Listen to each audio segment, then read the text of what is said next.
அதாவது இப்போ ஒரு 4, 5 நாளா தமிழ்நாட்டில இருந்து வெளிமாநிலங்களுக்கு ஆம்னி பேருந்துகள் எதுவுமே இயக்கப்படவே இல்ல. இங்க இருக்கக்கூடிய ஆம்னி பேருந்து உரிமையாளர்கள்லாம் காலவரையற்ற போராட்டத்தில ஈடுபட்டுருக்காங்க.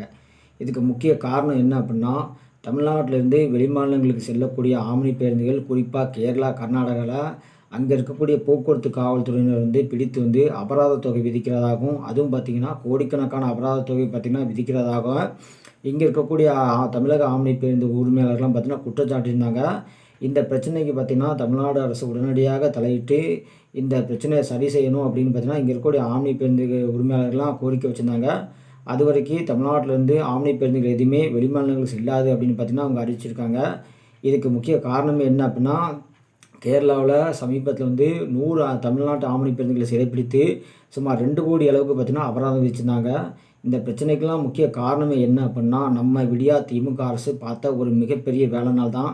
இன்னைக்கு தமிழ்நாட்டிலேருந்து பார்த்தீங்கன்னா, வெளிமாநிலம் செல்லக்கூடிய ஆம்னி பேருந்துகள்லாம் சிறைப்பிடிச்சு, அபராத தொகைய பார்த்தீங்கன்னா விதிச்சிட்டுருக்காங்க. அங்க இருக்கக்கூடிய போக்குவரத்து காவலர்கள். அதாவது தமிழ்நாட்டில சமீபத்தில தமிழ்நாடு அரசு திமுக அரசு திராவிட மாடல் அரசு என்ன பண்ணாங்கன்னா, வெளிமாநிலங்கள்லேருந்து வரக்கூடிய ஆம்னி பேருந்துகளுக்கு சாலை வரிகள பார்த்தீங்கன்னா உயர்த்துனாங்க. அதாவது இப்ப இருக்கக்கூடிய சாலை வரிகள விட பார்த்தீங்கன்னா, அதிகமா பார்த்தீங்கன்னா வரி வசூல் பண்ணாங்க வெளிமாநிலங்கள்லேருந்து வர ஆம்னி பேருந்துகளுக்கு.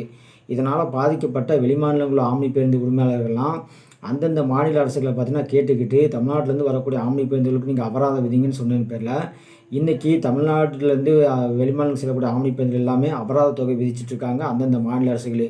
இதனால தான் பார்த்தீங்கன்னா, இந்த திமுகவுடைய பேராசையினால இன்னைக்கு தமிழ்நாட்டில இருக்கக்கூடிய ஆம்னி பேருந்து உரிமையாளர்கள்லாம் பாதிக்கப்பட்டது மட்டும் இல்லாம, வெளிமாநிலங்கள் செல்லக்கூடிய பயணிகளும் பார்த்தீங்கன்னா, கடுமையா பாதிப்படைஞ்சிருக்காங்க. இந்த திமுக அரசு பார்த்தீங்கன்னா, பேராசையால இன்னைக்கு தமிழ்நாட்டிலேருந்து ஆம்னி பேருந்துகள் முற்றிலும் முடக்கப்பட்டிருக்குது.